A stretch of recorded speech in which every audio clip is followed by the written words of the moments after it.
Assalamualaikum anak solih-solihah. Salam sejahtera bagi kita semua. Bagaimana kabarnya? Masih tetap semangat?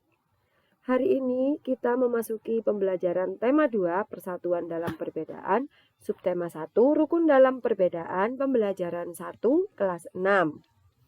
Sebelum pembelajaran dimulai, marilah kita berdoa menurut agama dan kepercayaan masing-masing supaya diberi kelancaran dan kemudahan dalam melaksanakan pembelajaran hari ini. Jangan lupa disiapkan buku dan alat tulisnya.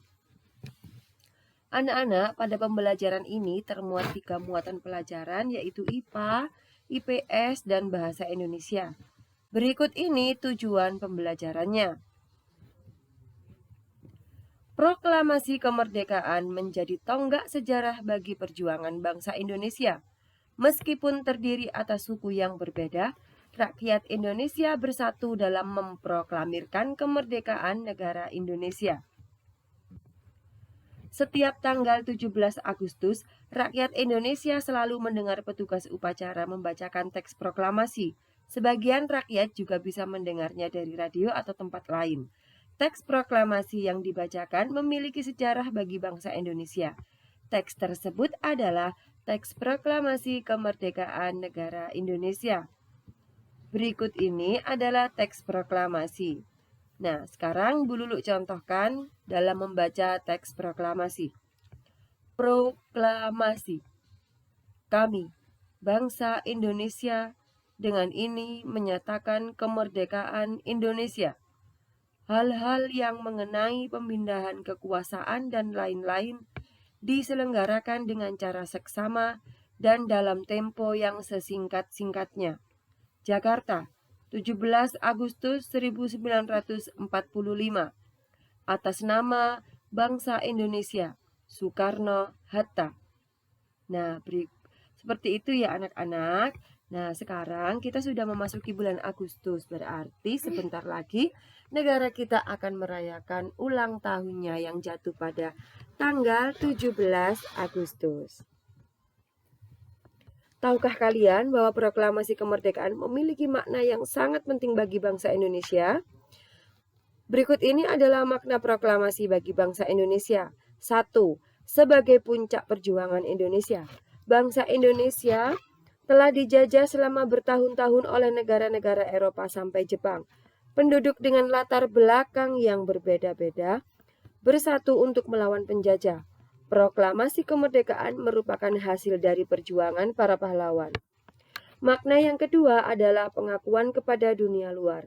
Dengan membacakan teks proklamasi, Indonesia mengumumkan kepada dunia luar bahwa Indonesia adalah negara yang merdeka. Pengakuan ini de facto diikuti oleh pengakuan dari negara lain atau yang disebut dengan de jure.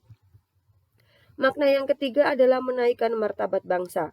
Pembacaan teks proklamasi memberikan pesan kepada negara lain bahwa Indonesia adalah negara yang bebas dari penjajah, negara yang memiliki martabat, dan negara yang mandiri. Makna yang keempat adalah perjuangan sebagai negara baru. Indonesia adalah negara yang dibangun oleh rakyat dan untuk rakyat. Negara Indonesia adalah negara mandiri yang tidak tergantung kepada negara lain. Makna yang kelima adalah tonggak sejarah negara Indonesia. Pembacaan teks proklamasi merupakan awal dari masa kemerdekaan Indonesia yang terbebas dari belenggu penjajahan. Nah, anak-anak, tugasnya praktekkan membaca teks proklamasi dengan ekspresi yang baik dan lantang. Silahkan di video kirim ke WA Bu Lulu, ya. Mari kita lanjut ke pembahasan selanjutnya. Berikut ini adalah sebuah teks yang berjudul Proklamasi Kemerdekaan Indonesia. Mari kita baca bersama-sama. Proklamasi Kemerdekaan Indonesia yang dilakukan tanggal 17 Agustus 1945 menjadi peristiwa penting bagi bangsa Indonesia. Peristiwa tersebut menjadi tonggak sejarah di mana bangsa Indonesia berhak atas kemerdekaan dan wajib mempertahankannya. Diawali dengan dijatuhkannya bom atom oleh tentara Amerika Serikat pada tanggal 6 Agustus 1945 di kota Hiroshima dan pada tanggal 9 Agustus 1945 di kota Nagasaki, Jepang, akhirnya menyerah kepada tentara sekutu. Peristiwa ini dijadikan kesempatan oleh bangsa Indonesia untuk segera membebaskan diri dari penjajahan bangsa Jepang. Nah, gambar berikut adalah penampakan kota Nagasaki dan Hiroshima setelah dijatuhi bom atom oleh Sekutu atau Amerika Serikat. Teks proklamasi ditulis di Rumah Laksamana Tadashi Maeda di Jalan Imam Bonjol nomor 1.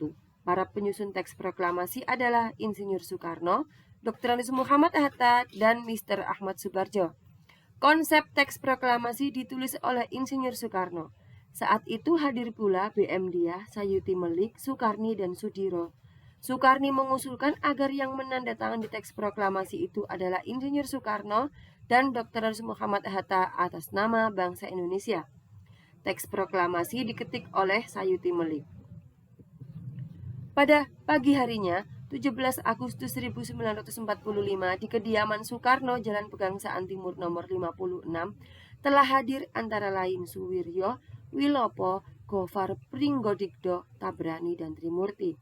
Acara dimulai pada pukul 10 dengan pembacaan proklamasi oleh Soekarno dan disambung pidato singkat tanpa teks. Kemudian bendera merah putih yang telah dijahit oleh Ibu Fatmawati dikibarkan. Nah, anak-anak perlu kalian ketahui bahwa Indonesia banyak dijajah oleh negara-negara bangsa Eropa dan Jepang. Negara yang paling lama menjajah Indonesia adalah negara Belanda. Belanda menjajah negara Indonesia selama 3,5 abad atau 350 tahun. Sedangkan Jepang menjajah Indonesia selama 2,5 tahun. Nah, anak-anak, berdasarkan teks tersebut, kalian bisa membuat peta pikiran seperti pada contoh berikut ini. Apa yang dimaksud dengan peta pikiran atau peta konsep? Peta konsep atau peta pikiran adalah sebuah gambaran yang menjelaskan konsep-konsep yang saling berkaitan.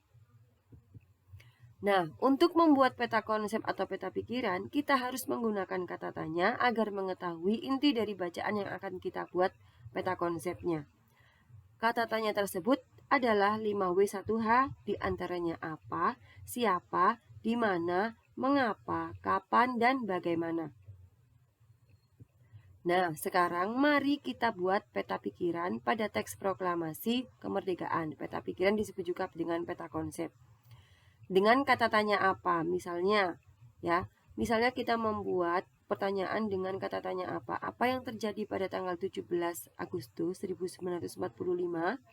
Maka di sini jawabannya ditulis Proklamasi Kemerdekaan Indonesia.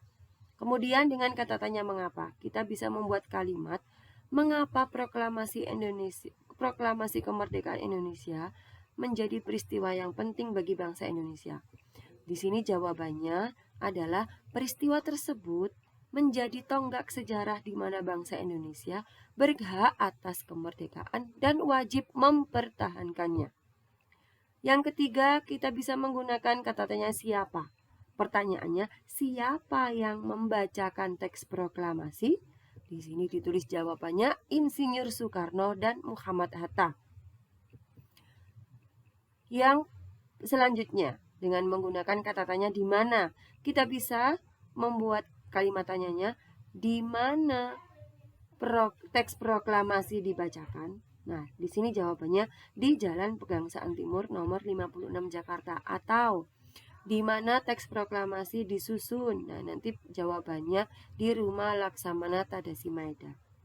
Sekarang kata tanya kapan. Kalimat tanyanya kapan proklamasi kemerdekaan Indonesia terjadi? Jawabannya tanggal 17 Agustus 1945 pada pukul 10. Yang terakhir dengan kata tanya bagaimana, kalimatnya bagaimana proses terjadinya pembacaan teks proklamasi. Acara dimulai pada pukul 10 dengan pembacaan teks proklamasi oleh Soekarno dan disambung pidato singkat tanpa teks. Kemudian bendera merah putih yang telah dijahit oleh Ibu Fatmawati dikibarkan. Nah, seperti itu anak-anak dalam membuat peta konsep pada sebuah bacaan. Sekarang, kalian tahu ini bunga apa? Benar sekali, ini adalah bunga teratai. Bunga teratai, tahukah kalian? Tanaman ini tumbuh di air. Agar dapat menyesuaikan diri, tanaman ini memiliki akar di bawah air. Tangkai daunnya tumbuh menjalar sehingga daun teratai dapat mengapung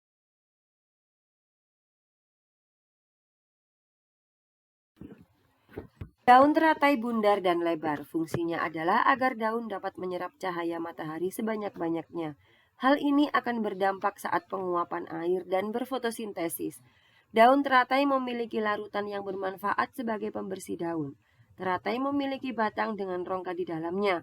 Rongga ini berfungsi membawa oksigen ke batang dan akar. Meskipun akar berada di dalam air, akar masih tetap dapat bernafas. Nah, kenapa sekarang kita kok membahas bunga teratai, cara bunga teratai bertahan hidup? Karena sekarang kita akan membahas adaptasi tumbuhan.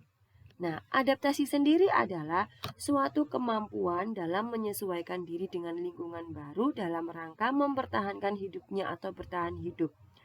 Seperti kita manusia juga selalu beradaptasi untuk mempertahankan hidupnya, terutama jika sedang mengalami tekanan terhadap kondisi dan lingkungan yang baru.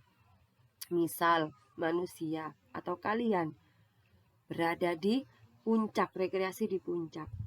Hawanya sangat dingin, otomatis kalian adaptasinya apa? Mengambil jaket supaya tidak kedinginan atau membuat perapian. Begitu juga dengan tumbuhan. Bunga teratai memiliki batang berrongga, daunnya lebar dan tipis.